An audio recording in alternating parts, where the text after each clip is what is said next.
Everyone here, welcome everyone to the Koochiching County Board of Commissioners regular meeting for Tuesday, August 8, 2023. Would you help me open with the Pledge of Allegiance, please?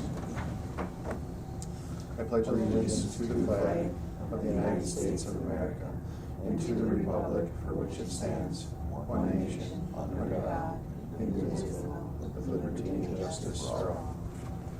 Thanks, everyone. First order of business is to approve proposed agenda with the with additions and or deletions.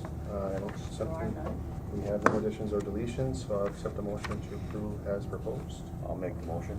Thank you, Commissioner Roach. I'll second. Thank you, Commissioner McIntyre.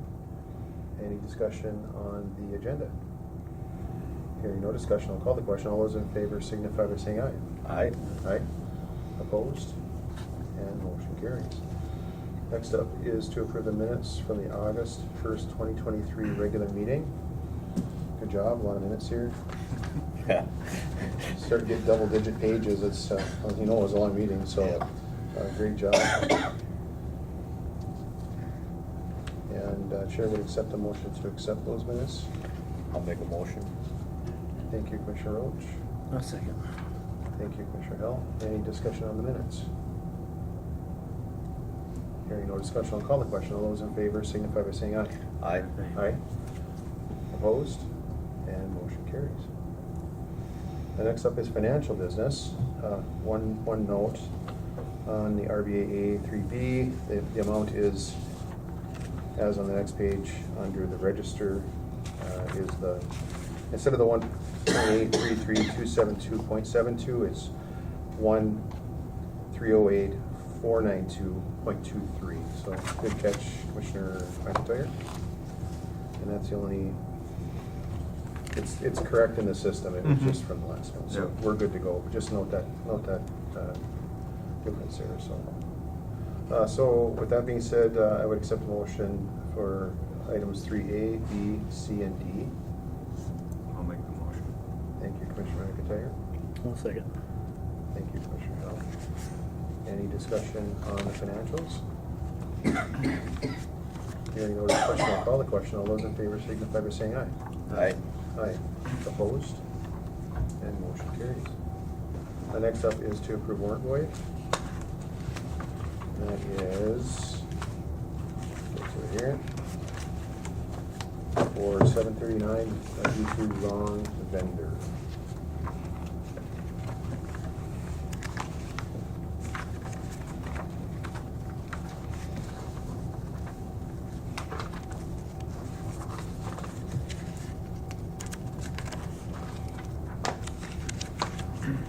To Wisconsin Central Limited. So Chair would accept the motion to approve the void warrant. I'll make the motion. Thank you, Commissioner Hill. I'll second it. Thank you, Commissioner Roach. Any discussion on the void? Hearing none, I'll call the question. All those in favor signify by saying aye. Aye. Aye. Opposed? And motion carries. Thank you. Next up is human resource. Is to approve. Good morning, Mary. Good morning. You have a couple of approval and a notice? Yes. We have a notice of separation of part-time 911 dispatcher corrections officer, Koochiching, which was effective July 21st, and also seeking authorization at this time to fill the vacant position. And then we also, it's also a notice of hire for a temporary transport driver and jury bailiff, Destiny Pekarski, and that was effective July 31st. We will need a board motion Will we need a for mo- the employee separation, We will for the separation. Yes. Okay, excellent. But not for the. not for the notice of hire. Notice of hire. Okay. All right, Chair will accept the motion for the employment separation of King Koochiching. I'll make the motion. No, I'm sorry, excuse me, but we also want to include in the motion that we're gonna, the authorization to fill the vacant position. Yes, with authorization to fill vacant position. Yes. Perfect. Thank you, Commissioner Roach. A second. Thank you, Commissioner Hill. Any discussion on the separation? Anything else, Mary, on that? No, sir. Okay. All those in favor signify by saying aye. Aye. Aye, opposed, and motion carries. And the other is those hires, and thank you to folks for, Aaron, thank you. Thank you.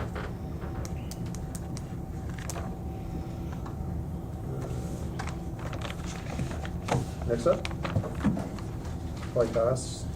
Good morning, Goss. everybody. Here, This is good this is morning. kind of refreshing. I'm normally no good at meetings that move along at this kind of a pace, so I'm going to pass you all a packet, a little bit of information. This is just a little bit of historical information about Arrowhead Regional Corrections. You can take a look at it at your leisure. Commissioner Hell is the new representative from Koochiching County on the ARC Executive Board. And it just occurred to me in my conversations with him, since he's been on the board this year, that the landscape around this table has changed drastically since I was last up here. Commissioner Pavlik, longtime commissioner up here, sat on the ARC board for pretty much the entire existence of ARC, quite frankly. So, and Commissioner Hell suggested that I come up and introduce myself and meet you all. So I wanted to provide you that information and then just tell you a little bit about ARC as a whole. Commissioner, I know you've seen those already, but Arrowhead Regional Corrections is a Community Corrections Act organization, and it has 5 counties in the Arrowhead. We are responsible for all the probation and parole supervision for the 5 counties in the Arrowhead, St. Louis being the largest, Carleton, Lake, Cook, and then Koochiching being on the other end of the border. We supervise approximately 4,700 offenders in the Arrowhead region. That's everything from juveniles right up on to adult parolees. Koochiching County is, like I said, is one of the 5 counties in the Arrowhead region. Personally, we have 5 probation officers in Koochiching County that office upstairs of the courthouse here. We have a full-time clerical as well. One of those probation officers is strictly dedicated to the supervision of the substance abuse court, the drug and DWI court. Koochiching County has had a long-standing drug and DWI court. It's without a doubt one of the most recognizable ones in the state of Minnesota, let alone the nation. And one of the unique things about Koochiching County is they have continued to be able to access grant dollars from a federal and state to subsidize some of the salary of that agent. Now that has gone down over time, like most of these specialty courts have done, but and a credit to your coordinators and to your administration here in the county, they have still been able to access some dollars to offset that cost. CCA counties, Arrowhead Regional Corrections is one of 32 in the state. There are basically 3 delivery systems for the corrections supervision in the state of Minnesota. CCA, which is Community Corrections Act counties, which ARC is one of 32 in there. We can provide supervision for all levels of offenders, from juveniles right up until parolees. So all adults, misdemeanor, gross misdemeanor, felony level offenders, and then as well as juvenile. And we offer all the parole supervision too for the state of Minnesota. The other one is run by the Department of Corrections, which does similar supervision in mostly rural counties, and you'll see some of that outlined in this thing. You can see what our CCA and what our DOC, and then the third is CPO, County Probation Officers, that can only supervise juvenile offenders and misdemeanor and gross misdemeanor adult offenders. They cannot supervise felony level offenders. So in those counties that are CPO counties, the Department of Corrections comes in and does the felony supervision. So it tells you a little bit about that packet. What I really wanted to come up to and talk to you a little bit about this morning is this sheet I just gave you. And Commissioner Hell has already seen this. This is a preliminary budget that was approved by the ARC Executive Board in our monthly meeting in July. The ARC Executive Board meets on the 3rd Friday of each month. So this was presented to the commissioner representatives from each of the counties, and then they went back to their counties, and hence I'm here today just to kind of answer any questions. I was sharing with staff here that I'm on a swing. I have done all the counties in ARC with the exception of Cook County, which I will be at last week. So I will point you to the middle section of this report, and you can see a comparison that dates back to 2014, and you can see the respective counties here. You can see that Koochiching County came in at about $380,000 less and it's actually a credit to you, less of the proposed budget that came in a year ago. There are many factors that played into that. we, when I say we, MACAC, the Minnesota Association of Community Corrections Act Counties, has been lobbying for the better part of decades to the state legislature for an increase in our CCA subsidy.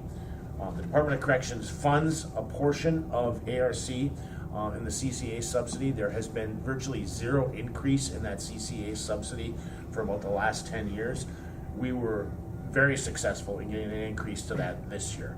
We asked for 96 million on a statewide thing for all 3 delivery systems in corrections, and we got 84. So, and there was an old formula that basically looked at overall population, net tax capacity for communities, total court filings, total number of felonies, misdemeanors, and gross mis. That formula has completely been abandoned by the state now, and basically there's a simple formula now. Every corrections organization, every county in the state gets $150,000 base funding from the state for corrections, for field supervision, probation supervision. And then in addition to that, there has now been instituted a capitated rate.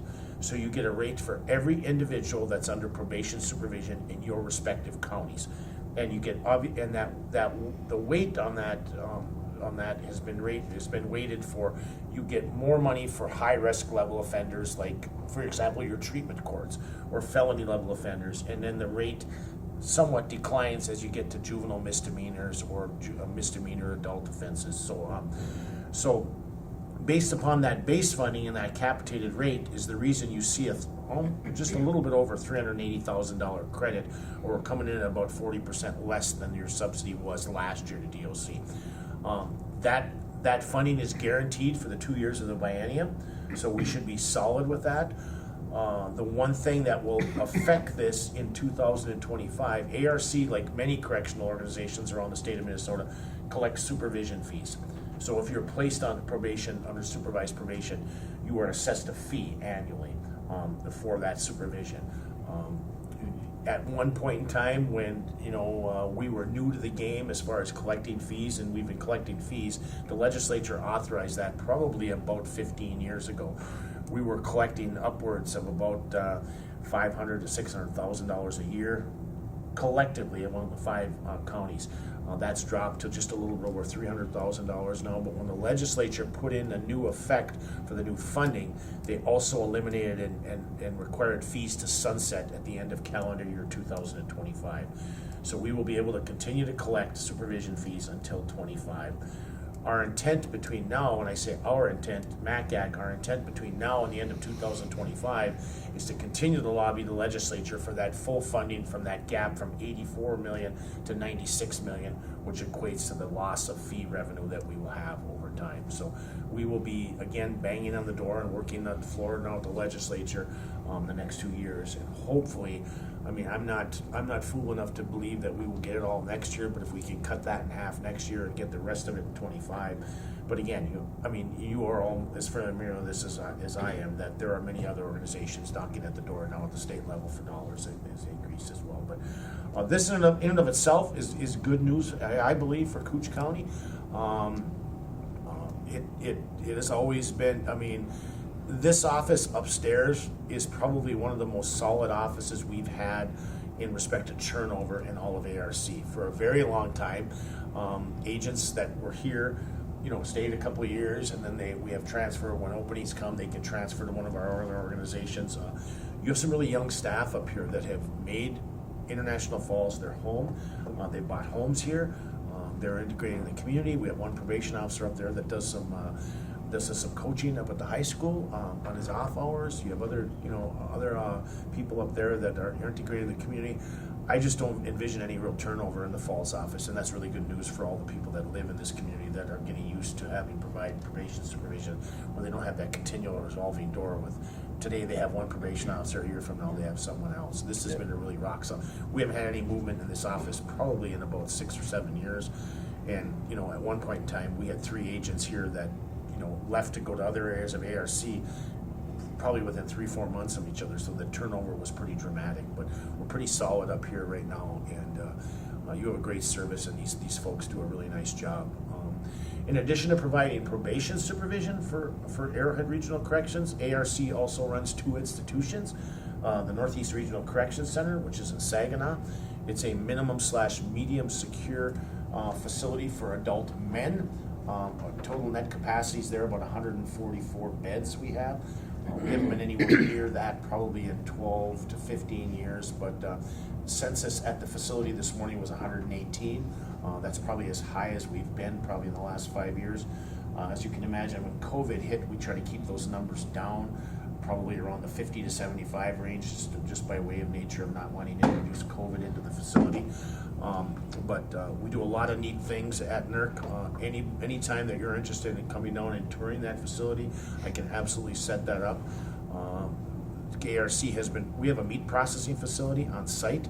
We have been doing meat processing since NERC opened, but we had an antiquated building and it was old.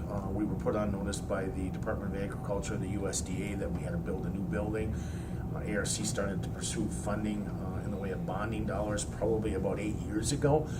We got a chunk of money, and then we got a little bit more chunk of money, and then when I became director, then it was just happen chance that because we had that request and we received the last chunk of the money, $3.2 million, and we opened our brand new meat processing facility about a year ago on the NERC campus. We anticipate to be USDA licensed within the next couple of months, so we will be able to provide that service to all farmers. We operate a storefront facility there where the public can come in and purchase our meats, and since that's been open, we've generated probably about $250,000 in processing. We process all animals there for local farmers. We will process pigs, chickens, turkeys, beef.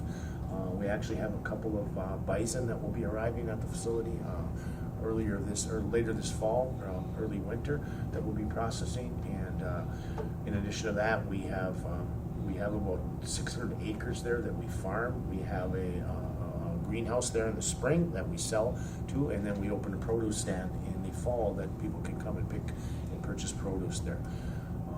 The men work the facility out on the farm. We have a carpentry shop there on site where men can work in our carpentry shop, and we have a certificate program there. If they're there long enough and are participating in our carpentry program, they can walk out with a certificate that they can use towards further education. Same thing with our meat processing facility.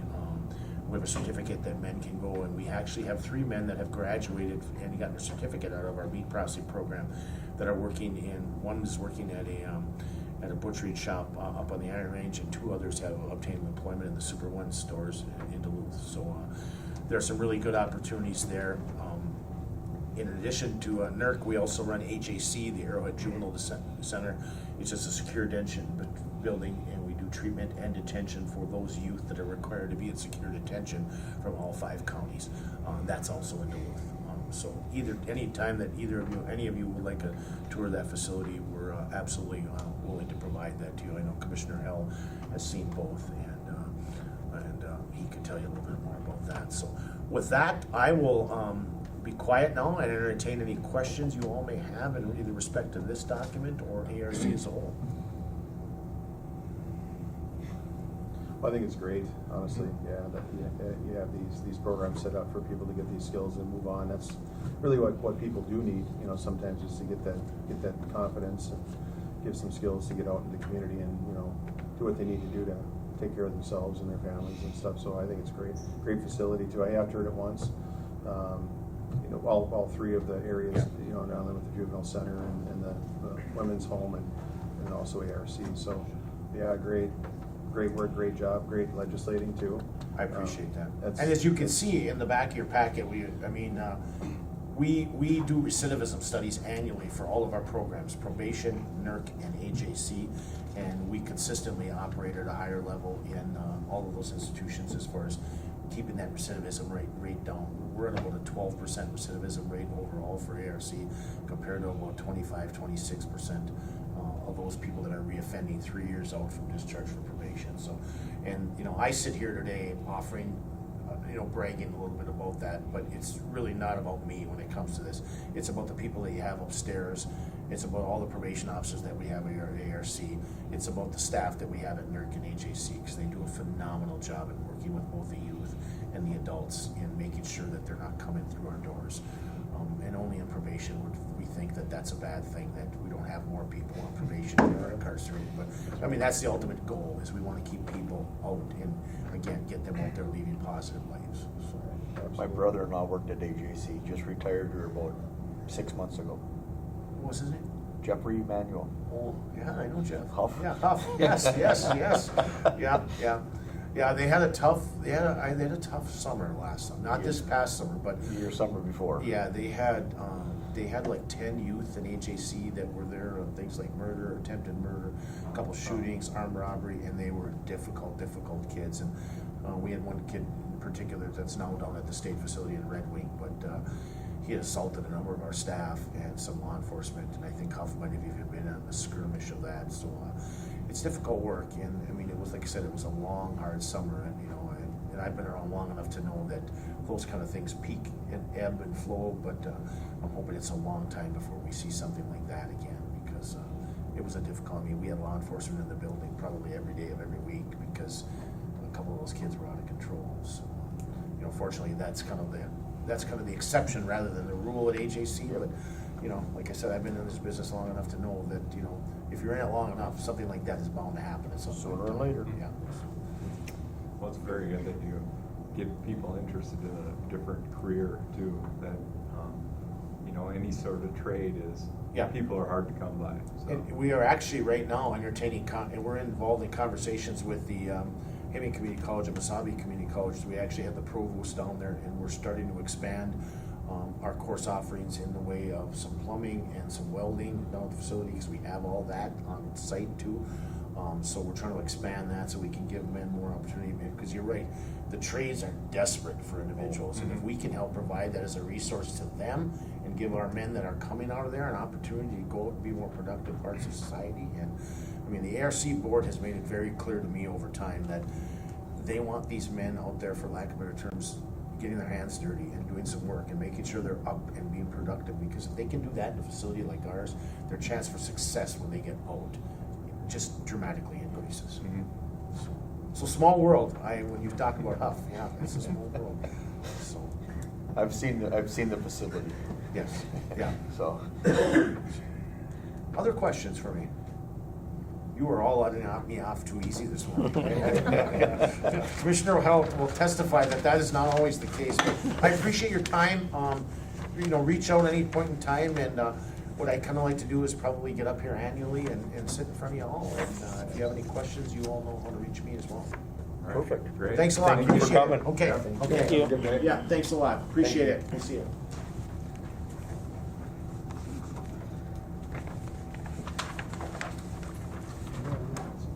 I'm sorry? Yes. All right. Next is assessor business. And we are now going to close the meeting under attorney-client privilege to discuss pending tax court litigation. At this time here, we will consider approval of the tax court settlement as presented from the assessor. And I'll accept a motion for that approval. I'll make the motion. Go ahead. I'll make the motion. Thank you, I'll Commissioner second. McIntyre. Thank you, Commissioner Hill. Who was it? Do you need to, McIntyre, my second. this motion will be as presented, is that correct? So we will revalue at Yep, so what I understand Commissioner McIntyre's motion would be to resolve the pending tax court litigation between the Tractor Supply Company and Koochiching County for the valuation of their property, the 2022 value payable taxes in 2023, and reducing the assessed value to $480,050, which represents the amount that they actually paid for that building before refurbishing it. This would only be for the taxes, the valuation 22, payable 23. Table 23. Accept that Yeah. recommendation? Okay. All right, we have a first and a second. Any further discussion? Thanks for all your work on this. Absolutely. Very good. Hearing no other discussion, I'll call the question. All those in favor signify by saying aye. Aye. Aye. Opposed? and motion carries. Thank you. And with that, I'll be in contact with their attorney, Mr. Matthew Schroeder. There'll be a stipulation, and this case will go away. We won't go to court. All right. Thank you very You, much. thank you, guys. gentlemen. Thank you. This one, not the next one. Oh, no. Can you control her? No. I don't think so. It's good to see you.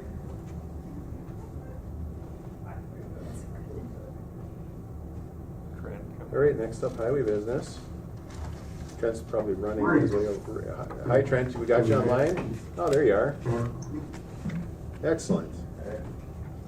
Good morning. Yeah, so the one item we've got here is to solicit quotes for pallet forks for one of our big loaders. We'd like to start using the loader with the pallet forks to unload large items such as like a culvert orders in the springtime, equipment, box culverts as well. You know, if we pre-purchase box culverts like we did for one of our local option sales projects, County Road 134, we're gonna have to unload those box culverts, and this would assist us in doing that. But also looking, just kind of throwing this out there for authorization to purchase if quotes come in below $12,500. Yes, and that's for the 644, so pretty good sized loader.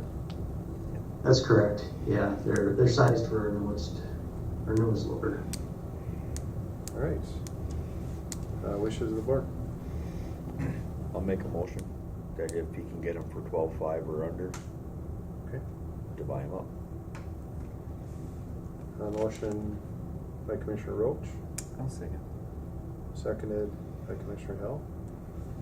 Anything else, Trent, on those? No, Right? pretty simple purchase. Okay. Sounds good. Any other discussion on the motion? Hearing none, I'll call the question. All those in favor signify by saying aye. Aye. Aye. Opposed? And motion carries. We are good. Thank you, Trent.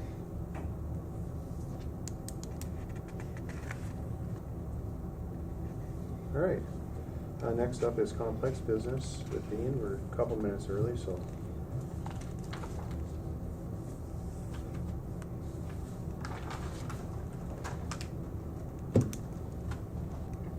Yeah, just if they're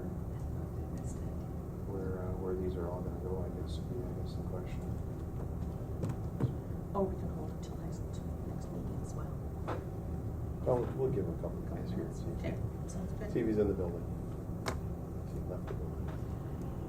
If he's down working on the boiler, he won't get our text. We shouldn't need the boiler right now, though. Never know, getting it ready for winter starts that already. Hey, you realize we haven't had snow for 2.5 months now? How encouraging. That's true, that's true. Did you see that video from Idaho? They had so much hail out there, it looked like it was snowing. I heard about having terrible storms out in Sturgis. Yeah. Yeah. Just pounded it. I'm talking, it looked like there was snow covering the whole ground in people's yards, and it was actually hail. You're up, Dean. All right. You're right on. Awesome. Yeah, so what I've got today, I'm requesting board permission to go and seek the installation of panic buttons throughout our departments. And what those are is a secret hidden button within each department area.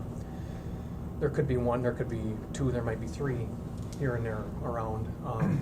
So that if there's an escalation at the counter where there's problems and like that, somebody can be hitting that button.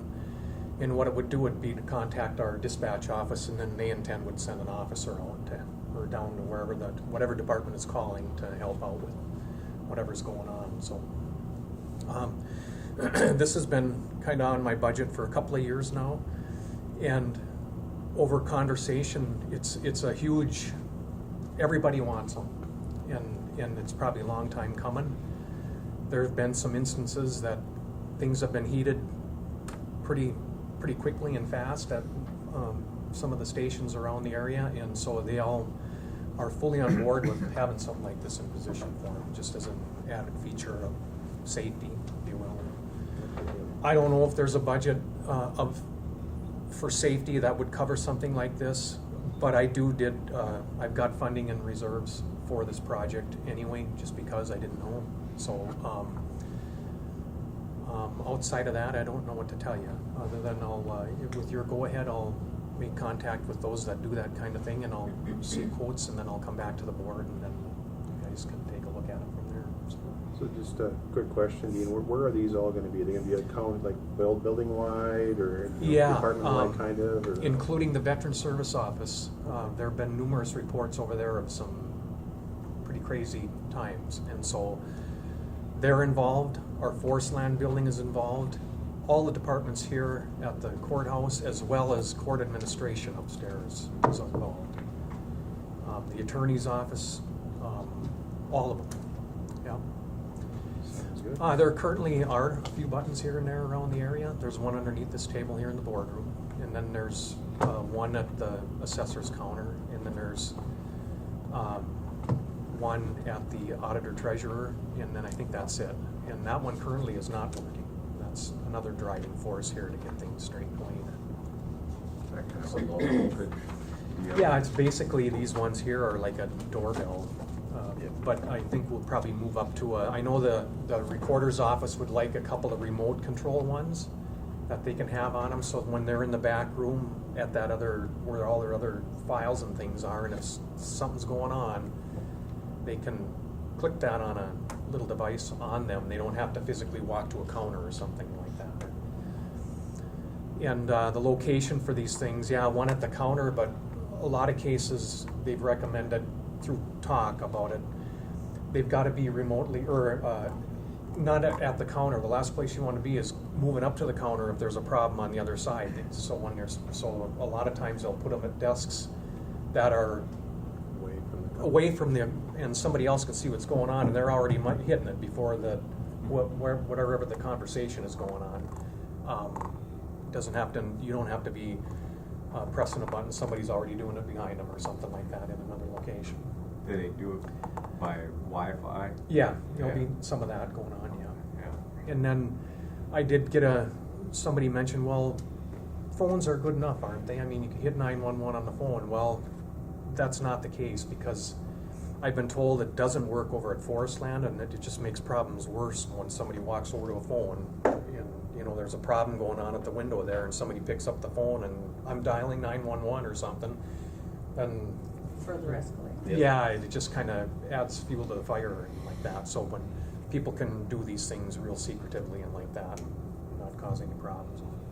So. All right. Mr. Chairman? Yes, please. Just to respond to Dean's question regarding the safety budget, we typically have $3,000 on our safety budget. That's what we have for '24, and that $2,800 of that was used for the annual required safety training. So, doesn't mean we couldn't, move some money around if we needed to, but just to answer that question. Okay. Yeah, there could be some consideration. Maybe this isn't the right discussion for today, but maybe having a safety budget, maybe separate and aside from, and just kind of throw some money in towards that for safety items. items. Yeah, Yeah. absolutely. Yeah. Or department-wide, county-wide. For '24, I'll definitely put a note in Yeah, '24. maybe just a little bit more or something. So, great. And that's no. What did you say, 23? You think it'll be around that? Keep it right there. You're just going to get quotes now. I'm just going to get quotes now. Yeah. Right. And would this include the panic buttons themselves, or is that a separate? The whole job. Okay. Everything included, up and running. Do we have a number on how many? Approximate number? Yeah, I don't know what it is offhand. Okay. Remember when I walked through and, Yes, and yes. all the departments, and there are multiple buttons in some of the departments, in order, because the auditor treasurer is so big that they need, I think they need 3 in there at least. And then the recorder's office, they're requesting remotes as well as stuff around the desks and counter. Same with court administration. They all need them for their spaces as well, the office or the desks and things.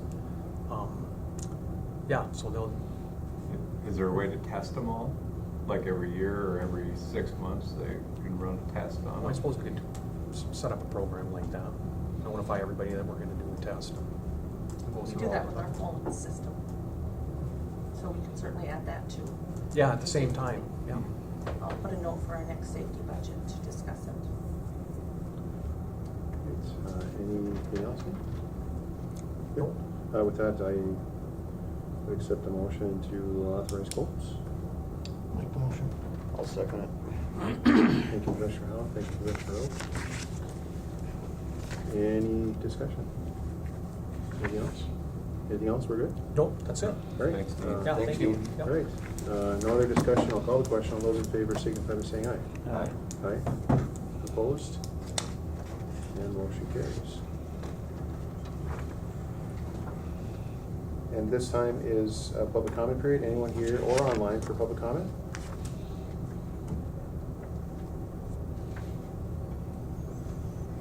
No public comment. So I will ask for a motion to adjourn. Make the motion. Thank you, Commissioner Howell. I'll second. Thank you, Commissioner Roach. I have no other business. Sorry about that. I always forget till we get to this part. So, other business. We can hold off if there is. So, all right. Hearing no other business, I'll call the question. All those in favor of adjournment, say aye. Aye. Aye. Opposed? And motion carries. Here. Thank you.